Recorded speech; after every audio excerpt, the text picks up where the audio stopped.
Welcome to poly kitchen. আপনারা দেখছেন আজকে আমার রেসিপি লাউ ভাবা। লাউ ভাবার জন্য আমি গোটা একটা লাউ খোসাটা জাস্ট ছাড়িয়ে নিয়েছি, নিয়ে একটু বড় বড় করে কেটে আমি গ্রেটার দিয়ে গ্রেট করেছি। এই যে একটু হলুদ মাখিয়ে রেখে দিচ্ছি, যখনই লাউটা গ্রেট করছি কালো হয়ে যাচ্ছে, যে হলুদ তোমাকে দিতে হবে, এখানে মাখিয়ে রেখে দিচ্ছি। এবার রান্নাটা আমি শুরু করব। কড়াটা বসিয়ে দিলাম, এবার একটুখানি তেল দেবো। আমি কড়ার মধ্যে একটু কম তেল দেবো, আমি কাঁচা তেলটাই বেশি ইউজ করব।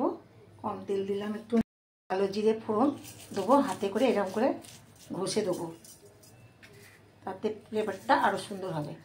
এইভাবে ফাটিয়ে দেবো, এটা ফোড়নের জন্য। হয়ে গেছে কালো জিরে আর কাঁচা লঙ্কা ফোড়নটা, খুব সুন্দর স্মেল উঠেছে। আমি এই যে জল বেরিয়েছে, জলটা কিন্তু আমি দিয়ে দেবো, দিয়ে এবার লাউটা আমি দিয়ে দেবো। এই জলটা আমি শুকোবো, এর মধ্যে একটুখানি আমি নুন দেবো, প্রয়োজন মতন যতটা লাগবে ততটাই আমি নুন দেবো। আমি জলটা ক্রমশ শুকিয়ে নেবো, তারপর আবার ফিরে আসছি। লাউটা আবার শুকনো হয়ে গেছে এবং লাউটা সিদ্ধ হয়ে গেছে, দেখুন এক জায়গায় জড়ো হয়ে গেছে।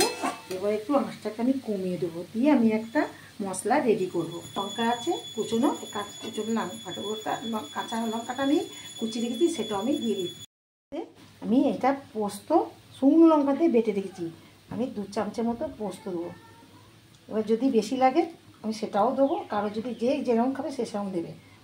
সে কাঁচা লঙ্কাটা বেরিয়েছি, ওখানে শুধু পোস্তটা শুকনো লঙ্কা দিয়ে বেরিয়েছি। তিল আর কাজু বাটা একসাথে দিলাম। আপনারা নারকেলও বেটে দিতে পারেন, খুব ভালো লাগবে। আমার কাছে যেহেতু নেই, কাজুটা দিয়েছি। এবার এর মধ্যে আমি সর্ষের তেলটা একটু বেশি পরিমাণে দিতে হবে, ভাবা তো কাঁচা তেলটা দিতে হবে। এর মধ্যে আমি একটুখানি চিনি দেবো, মিষ্টি মিষ্টি খেতে লাগবে, লাউতে তো চিনি দিতেই হয়। দিয়ে দিলাম।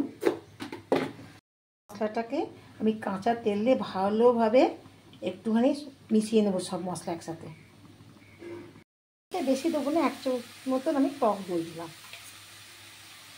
তো মশলাটা আমি দিয়ে দিলাম। আপনাদের যদি চিংড়ি মাছ থাকে এর সঙ্গে, একটু যদি ছোট্ট চিংড়ি মাছ, খুব বড় না, ছোটো চিংড়ি মাছ যদি থাকে, চিংড়ি মাছ দেবেন, তখন নামটা হয়ে যাবে লাউ চিংড়ি ভাবা। দিয়ে একটু ভালো করে নাড়াচাড়া করে দেবেন।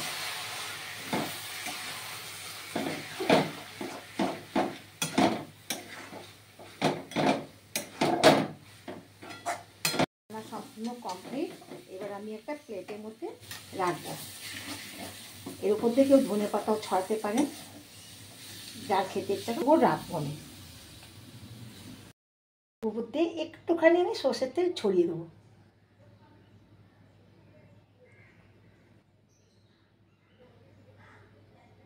এটাকে আমি 4 ভাঁজ করে কেটে নিচ্ছি, কেটে এইভাবে বসাবো। আর একটা লঙ্কা বসাবো।